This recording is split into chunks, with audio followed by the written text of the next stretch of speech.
তোমার বোন আমার কাছে এতটাই মূল্যবান যে তাকে আমার একটা হাতের মুঠোয় নেওয়া সম্ভব নয়। সে পুরো বিজয় আহমেদ বারিশের চিত্তপটের সম্রাজ্ঞী হবে। তার স্থান অনেক উঁচুতে। সে আমার হৃদয়ের গভীরে মুক্তোর মতো রক্ষিত থাকবে, হাতের মুঠোয় না। কথাটা শেষ করে বারিশ একটা মিষ্টি হাসি উপহার দিয়ে সামনের দিকে এগিয়ে গেল। সেদিকে কিছু পল এক দৃষ্টিতে তাকিয়ে থেকে সাবাস হঠাৎ মুচকি হাসল। আজ সেই মহেন্দ্রক্ষণ। হাসান পরিবার আর ইসলাম পরিবারের দুই মূল্যবান সোনার খনি অন্যের বাড়িতে গিয়ে শোভা প্রদর্শন করবে। মেয়েদেরকে বিদায় দিতে হবে ভেবে সকাল থেকে এই ব্যথিত হৃদয়ের বাবা মারা অস্থির হয়ে উঠছে। যেহেতু দুটো বিয়ে একই সাথে, তাই বড়সড় একটা কমিউনিটি সেন্টারে বিয়েটা আয়োজন করা হয়েছে। পাশাপাশি দুই জোড়া আসন খুব সুন্দর করে সাজিয়ে রাখা হয়েছে। সাবাস আর তুষার গায়ের শার্ট চাপিয়ে সকাল থেকেই সব কিছু তদারকি করে চলছে। বোনেদের বিয়ে বলে কথা, দায়িত্ব তো পালন করতেই হবে। সব দায়িত্ব পালন শেষে ওরা তৈরি হতে চলে গেল। আয়েশা আর তুবা কনের সাজে একটা নির্দিষ্ট রুমে বসে আছে। দুইজনের থেকে চোখ সরানো যেন দায় হয়ে পড়েছে। দুইজনেই মেরুন রঙের বেনারসি পরেছে, সাথে ম্যাচিং করা হিজাব। মুখে হালকা প্রসাধনী আর মেহেন্দি রাঙা দুখানা হাত, তাতেই অপূর্ব মায়াবী হয়ে উঠেছে দুই যুবতী। নীর আর শাহনাজ ওদের সাথে বসে আছে, আর কিছুক্ষণ পরপর উৎফুল্ল হয়ে নতুন কনেদের প্রশংসা করতে ব্যস্ত হয়ে পড়ছে। শাহনাজ বলে উঠল, আহ, তোমাদের কি সুন্দর লাগছে। দুলা ভাইয়ের ভাগ্য দেখে আমার হিংসে হচ্ছে। আমি ছেলে হলে তোমাদের দুজনকে বিয়ে করতাম। নীর সামান্য হেসে বলল, ছেলে হলেও পেতি না, কারণ তুই আপুদের থেকে 4 বছরের মতো ছোট। তাতে কি, ভালোবাসা বয়স মানে না। বইয়ের ইনকামে আমি চলতাম, কত সুন্দর হতো না ব্যাপারটা। ওর কথা শুনে তিনজনই হাসতে লাগলো। এমন সময় সাবাস আর তুষার পাঞ্জাবি পরে ওদের কাছে চলে আসলো। সাবাস এসেই শাহনাজের পাশে বসে পড়ল। শাহনাজের অপর পাশে নীর বসা। তুষার আয়েশা আর তুবার দিকে তাকিয়ে বলল, তোদের কিন্তু দারুণ লাগছে। মানতে হবে বারিস্টার আর ডাক্তার স্বাধীনের চয়েস আছে। সাবাস টিটকারি মেরে বলল, আচ্ছা, কোন দিক দিয়ে সুন্দর লাগছে ওদের? কি বিশ্রীর সাজ সেজেছে। এদের দেখলে তো বর বিয়ের আসর ছেড়ে বাপ বাপ করে পালাবে। আয়েশা আর তুবা কটমট দৃষ্টিতে ওর দিকে তাকিয়ে বলল, শাট আপ। সেটাকে খুব একটা পাত্তা না দিয়ে সাবাস বলে উঠল, সুন্দর তো লাগছে নাকি, সুন্দর তো লাগছে নেকি আর আমার বোনকে। একদম ন্যাচারাল বিউটি যাকে বলে। তুষার নীর আর শাহনাজের দিকে তাকিয়ে বলল, আসলেই সত্যি বলতে নীরকে আর চেনাই যাচ্ছে না, একদম অন্যরকম সুন্দরী লাগছে। শাহনাজের মন এতক্ষণ ভালো থাকলেও তুষারের মুখে নীরের প্রশংসা শুনে ওর মনটা একদম বিষিয়ে উঠল। মন খারাপ করে ওর সাবাসের কাঁধে মাথা দিল। তা দেখে সাবাস ভ্রু কুচকে বলল, বোনু, কি হয়েছে? ওই দুইটা শাকচুনের কষ্ট পাওয়ার কিছু নেই। ওরা আমাদের এত সহজে রেহাই দিবে ভেবেছিস? একদম চোখের মতো লেগে থাকবে, দেখিস। শাহনাজ সাবাসের হাতটা শক্ত করে ধরে ওর কাঁধে মাথাটা আরও স্থায়ীভাবে রেখে দিল। সাবাসও কোনো বাধা দিল না। ওর অবস্থা দেখে তুষার বলল, ভাবলি মন খারাপ করিস না, তোকেও ওদের দুজনের সাথে পাঠিয়ে দেবো বুঝলি। শাহনাজ তুষারের দিকে তাকিয়ে মুখ ভেঙচি কাটল, কিন্তু কোনো উত্তর দিল না। কিছুক্ষণ নীরবতা বিরাজ করল।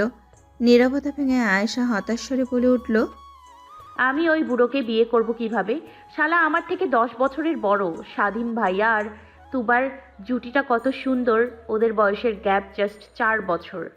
নির্বিজ্ঞের মতো বলে উঠল, একদম না, আমার কাছে 10 বছরের ব্যবধানটাই বেশি পারফেক্ট। 4 বছরের গ্যাপ আমার একদম পছন্দ না। সবাই একযোগে অবাক হয়ে বলল। কেন?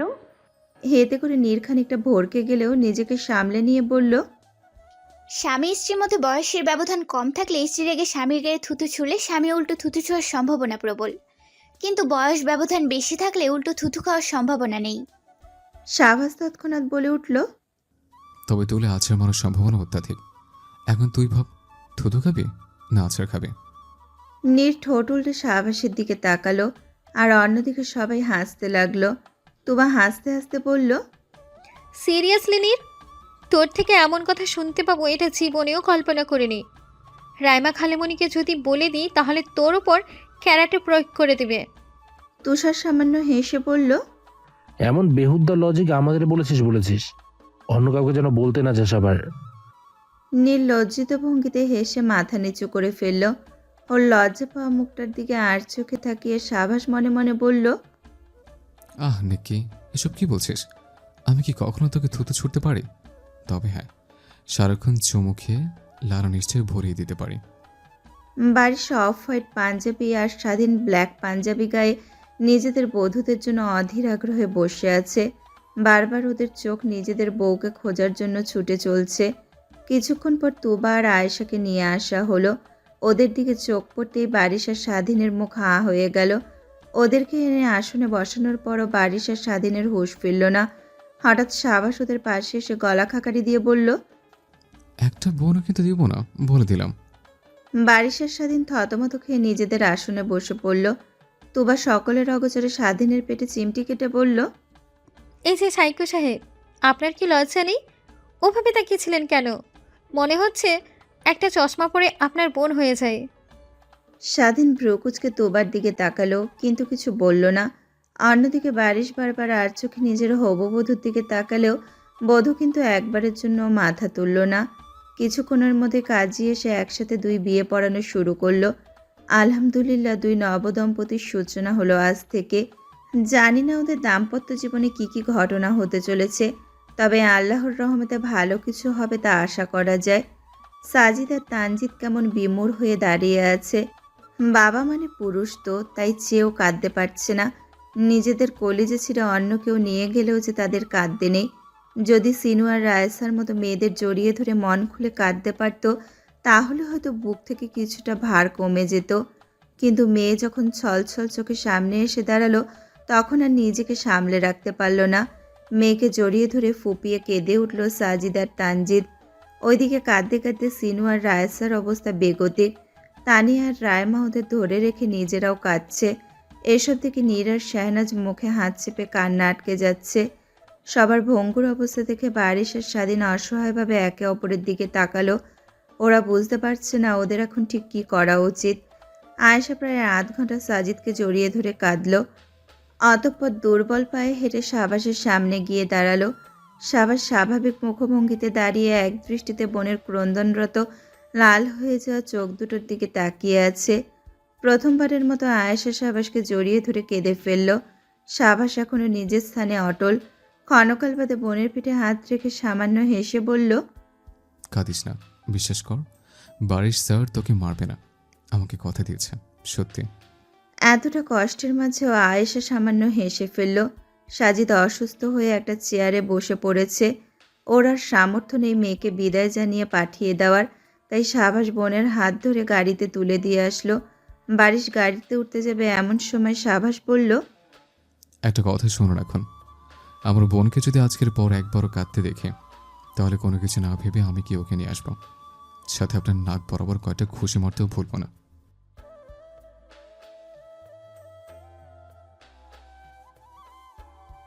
বারিশ সামান্য হেসে বলল, ঘুষি মেরে নিজের শক্তি নষ্ট করতে হবে না। আমি দুনিয়াতে থাকাকালীন আমার থেকে আমার বউকে কেউ আলাদা করে তো দেখাক। একজন বিদায় হয়ে গেল। সাবাস এক দৃষ্টিতে চলন্ত গাড়িটার দিকে তাকিয়ে থাকলো। তুবা একমাত্র সন্তান হওয়ায় তানজিদ আর রায়সা পারছে না নিজের মেয়েকে বিদায় দিতে। নাবিন আর মেহমাত অনেক কষ্টে তানজিদকে সামলালো। তুবা কাঁদতে কাঁদতে মূর্ছা গেছে। নাভিন ইশারা করতেই স্বাধীন এসে তুবাকে আগলে নিল। তারপর গাড়ির দিকে এগিয়ে গেল। সাবাস আর তুষার গিয়ে গাড়ির দরজা খুলে দিল। এবার ওরাও চলে গেল আর পেছনে রেখে গেল দুই ভঙ্গুর পরিবারকে। গাড়ি ছুটে চলেছে। তুবার কান্না করতে করতে গলা শুকিয়ে গেছে। ও ক্ষীণ কণ্ঠে বলে উঠল, একটু গাড়ি থামতে বলুন। স্বাধীন তৎক্ষণাৎ গাড়ি থামাতে বলল। তুবা স্বাধীনকে বলে একটা পানির বোতল নিয়ে গাড়ি থেকে নেমে পড়ল। ওর সাথে সাথে স্বাধীনও নামলো। তুবা মুখে পানি দিতে লাগলো আর স্বাধীন খুবই যত্নের সাথে ওর ভারী বেনারসিটা আগলে ধরল। এমন সময় একটা ট্রাক খুব জোরে হর্ন বাজিয়ে ওদের পাশ দিয়ে চলে গেল। তুবা পানির বোতল ফেলে দিয়ে মাথা চেপে ধরল। স্বাধীনের ভয়ে বুক কেঁপে উঠল। ও ব্যস্ত হয়ে বলতে লাগলো, আমি যা যা শিখিয়েছি সেসব অ্যাপ্লাই করার চেষ্টা করো তোবা। Don't lose yourself. তুবা আর্তনাদ করে বলতে লাগলো। আমি সহ্য করতে পারছি না। কয়েক মিনিট পর তুবা শান্ত হয়ে গেল। ওর দিকে তাকিয়ে থেকে স্বাধীন এক নাগারে বলতে লাগলো, না না না না, চেঞ্জ হয়েও না তোবা, তুমি আমার বউ তোবা। তুমি কোনো বৃদ্ধ মানুষ না। তোবা সোজা হয়ে দাঁড়িয়ে স্বাধীনের দিকে তাকিয়ে স্মিত হাসলো। তা দেখে স্বাধীন স্বস্তির নিঃশ্বাস ফেলল, কিন্তু একটু পরে ওর চোয়াল ঝুলে গেল যখন তুবা বলে উঠল, আরে বাবা, তোমার সাথে না একদিন রাস্তায় দেখা হলো? তা কেমন আছো তুমি? চাকরি কেমন চলছে তোমার? স্বাধীনের চিৎকার করে বলতে ইচ্ছা করলো, আমি কোনো বাবা টাবা না। আমি তোমার 2 ঘন্টা পুরাতন একমাত্র স্বামী হাদা। মেয়েদের বিদায় দেওয়া শেষে সবাই হাসান ভিলায় এসেছে। কমিউনিটি সেন্টার থেকে ওদের বাসার দূরত্ব কম। সকলের মুখগুলো কেমন ফ্যাকাশে হয়ে আছে। কথা বলার মতো পর্যাপ্ত শক্তি যেন কারো মধ্যে নেই। সাবাস বাড়িতে আসার পর কোনো দিকে না তাকিয়ে সোজা লম্বা লম্বা পা ফেলে নিজের রুমে চলে গেল। সিনু দুর্বল চোখে ওর গমন পথের দিকে তাকিয়ে থাকলো। সাবাস অত্যন্ত স্বাভাবিকভাবে রুমে প্রবেশ করে দরজা আলতো করে লাগিয়ে রাখলো। ওর ভেতরটা দুমড়ে মুচড়ে যাচ্ছে, যেটার খবর কারো জানা নেই। সাবাস সোজা ব্যালকানিতে গিয়ে দেওয়ালে পিঠ ঠেকিয়ে বসে পড়ল। আচানক ডোন্ট কেয়ার ভাব নিয়ে থাকা সাবাস ফুপিয়ে কেঁদে উঠল। ওর কান্না দেখে হয়তো আজ আকাশের তারারা, গাছের ডালে বসে নিজেদের ক্লান্তিময় শরীরটা জিরোতে দেওয়া পাখিরা, বাতাস অবাক হয়ে গেল। কেউ হয়তো ব্যঙ্গ করে বলছে, যার সাথে ঝগড়া না করলে তোর দিন শুরু হয় না, তাকে ছাড়া কিভাবে থাকবি? সাবাসের কান্নারা যেন আজ বাঁধ ভেঙেছে, আর সেটা আটকানোর জন্য কোনো চেষ্টাই যেন আজ ওর মধ্যে নেই। মন খুলে কাঁদতেই লাগলো। হঠাৎ কাঁধে কারো হাত পেতেই সাবাস সেদিকে ক্রন্দনরত চোখে তাকালো। সিনু অসহায় মুখে ওর পাশে বসে পড়ল।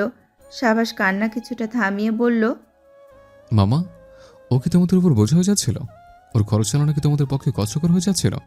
তাহলে আমাকে একটা বার বলতে পারতে। ওর খরচ আমি চালাতাম, আমি ইনকাম করে এনে ওকে খাওয়াতাম। তা না করে কর্ণের বাড়িতে পাঠিয়ে দিলে কেন?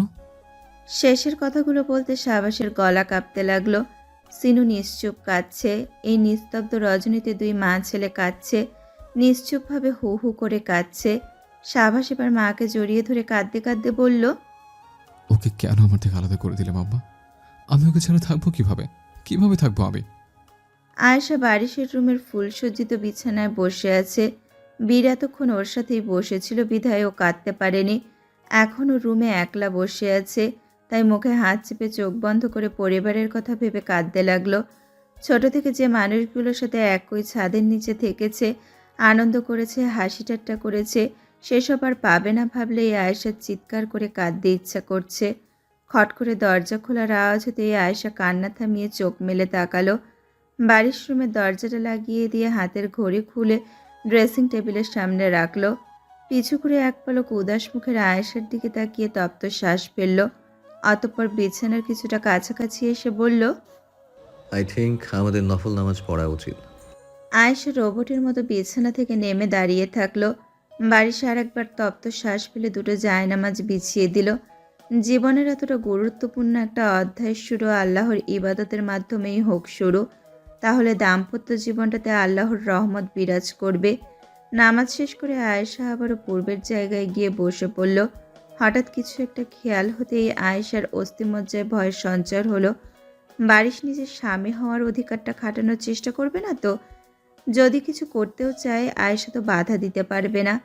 আয়েশা হাঁসফাঁস করতে লাগলো। চোখ দুটো একদম অস্থিরভাবে আশেপাশে ছুটে চলছে ওর।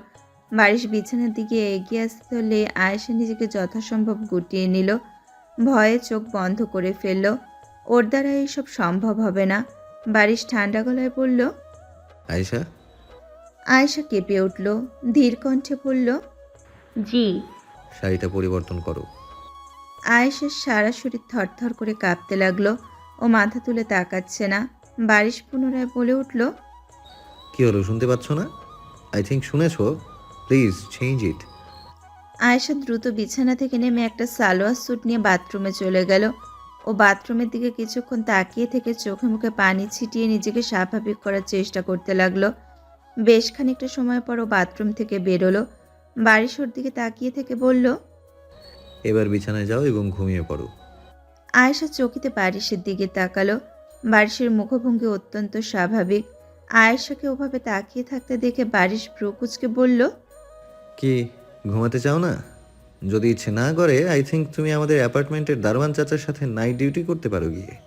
আয়েশা থতমত খেয়ে দ্রুত বিছানায় চলে গেল। চোখ দুটো বন্ধ করতে যাবে এমন সময় আয়েশার ফোন বেজে উঠল। সাভাসের কল। আয়েশার মুখে হাসি ফুটে উঠল। চটজলদিও ফোন রিসিভ করলো। ওপাশ থেকে সাভাস বলে উঠল, কিরে, বাড়ি স্যার তোকে এখন পর্যন্ত কয়টা থাপ্পড় দিয়েছে বলতো? আয়েশা তর্কে না গিয়ে বলল, বাড়ির সবাই কি করছে সাবাস? আরে তুই যাওয়ার খুশিতে আমাদের বাড়িতে উৎসব উৎসব আমেজ সৃষ্টি হয়েছে। সবাই মিলে আনন্দের সহিত আড্ডা দিচ্ছে। মাম্মা আর ছোট মা মজা মজা সব ডিশ বানিয়েছে। আহা, আমরা তো সেই খুশিতে আছি রে। সাবাসের বাচ্চা, তুই কি ভালো হবি না? বেয়াদ্দব, এখনো আমার সাথে এমন করছিস? যা বাবা, আমি আবার কি করলাম? নিজের একটু শখের কোথাও কি বলতে পারবো না? তোকে বিদায় করে যে আমরা কতটা সুখী আছে সেটা তোকে কি করে বলছে বল? আয়েশা ভ্রু কুঁচকে বলল, তোর কণ্ঠটা এমন শোনাচ্ছে কেন সাবাস? তুই কেঁদেছিস? সাভাস জোরপূর্বক হেসে বলল, দূর বল, কাঁদবো? আর আমি তোকে কালাচাঁদের হাতে ধরিয়ে দিতে পেরে আমি তো মহা খুশি। এখন আমার মিষ্টি বউটাকে এখানে আনতে আর কোনো অসুবিধা নেই। আয়েশা হঠাৎ কেঁদে উঠে বলল, তোকে কয়লার খনিতে রেখে আসবো কিন্তু সাবাস। সাভাস নিজের কান্না বহু কষ্টে আটকে বলল, ফোন কাট পাল, তোর ভাষাকে নিয়ে ঘুমিয়ে পড়। বলেই সাভাস দ্রুত ফোন কেটে দিয়ে চোখ বন্ধ করলো। ওর চোখের কার্নিশ পেয়ে টপ টপ করে পানি গড়িয়ে পড়তে লাগলো। এদিকে আয়েশা ফোনটা বুকে শক্ত করে জড়িয়ে রেখে কাঁদতে লাগলো। বারিশ করুণ চোখে সেদিকে কিছুক্ষণ তাকিয়ে থেকে দীর্ঘশ্বাস ফেলল। অতঃপর রুমের লাইট অফ করে মেঝেতে শুয়ে পড়ল। আয়েশা সাবাসের সাথে কথা বলার সময় ও মেঝেতে বিছানা পেতেছিল। আয়েশা কান্নায় এতটাই মগ্ন যে আশেপাশের কিছুই খেয়াল করলো না। এক পর্যায়ে কাঁদতে কাঁদতে আয়েশা ঘুমিয়ে পড়ল। বারিশের দিকে মুখ করে শুয়ে আছে। জানালা দিয়ে চাঁদের আলো এসে আয়েশার মুখে পড়েছে। সেই আলোয় মায়াবী মুখশ্রীর অধিকারী নিজের সদ্য বিবাহিতা বধূর দিকে বাড়ির অপলক চাহনিতে তাকিয়ে থাকলো। স্বাধীনের খুব বেশি আত্মীয় স্বজন নেই এই শহরে, তাই বিয়েতেও গুটি কয়েক আত্মীয় এসেছে শুধু। তোবার আচমকা অ্যাটাক আসায় স্বাধীন দিশেহারা হয়ে পড়েছিল। হঠাৎ মাথায় বুদ্ধি আসতে ও পানির বোতলে ঘুমের ওষুধ মিশিয়ে তুবাকে খাইয়ে দিয়েছে। অন্তত আজকের রাতটা তুবার হাত থেকে বাঁচতে তো পারবে। কাল আত্মীয় স্বজনরা চলে গেলে খুব সহজেই বিষয়টা হ্যান্ডেল করা যাবে, কিন্তু এখন সম্ভব না। তুবা ঘুমন্ত অবস্থায় ফুলসজ্জিত বিছানায় নিশ্চিন্ত মনে শুয়ে আছে, আর স্বাধীন গালে হাত দিয়ে ওর দিকে তাকিয়ে আছে এবং ক্ষণকাল পর দীর্ঘশ্বাস ফেলে বলছে, আমার বাসর, আমার বাসর। এভাবেই রাতটা কোনোভাবে কেটে গেল। স্বাধীন দম আটকে বসে আছে। তুবার ঘুম ভাঙার সাথে একটা তুলকালাম কাণ্ড হতে চলেছে। স্বাধীন মানসিকভাবে নিজেকে প্রস্তুত রাখার চেষ্টা করতে লাগলো, কিন্তু তুবাকে চোখ পিটপিট করতে দেখেই ওর ভেতরের সব সাহস ফুস হয়ে গেল। স্বাধীন একটা টি শার্ট পরে চশমা চোখে তুবার সম্মুখে বসে আছে। অত্যাধিক চিন্তিত থাকার কারণে আর সারা রাত নির্ঘুম কাটানোর দরুন স্বাধীনের চোখের নিচে কালি পড়ে গেছে। ফর্সা হওয়ায় চোখের কালিটা খুব স্পষ্টভাবেই দেখা যাচ্ছে। তুবা আড়মোড়া ভেঙে চোখ মেলে তাকাতেই চিৎকার করে উঠল। তা দেখে স্বাধীন ভীষণ ঘাবড়ে গেল। তুবা বুকে থুতু দিয়ে বলল, এভাবে সকাল সকাল ভয় দেখানোর মানে কি ছেলে? এই শেষ বয়সে এসে হার্ট অ্যাটাক করে মরতে চাই না আমি।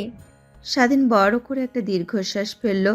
তুবা নিজের ভয় কাটিয়ে উঠে হঠাৎ অবাক হয়ে বলল, আচ্ছা, আমি এখন কোথায়? আমার বউ কোথায়? তুমি কি আমাকে কিডন্যাপ করে এনেছো?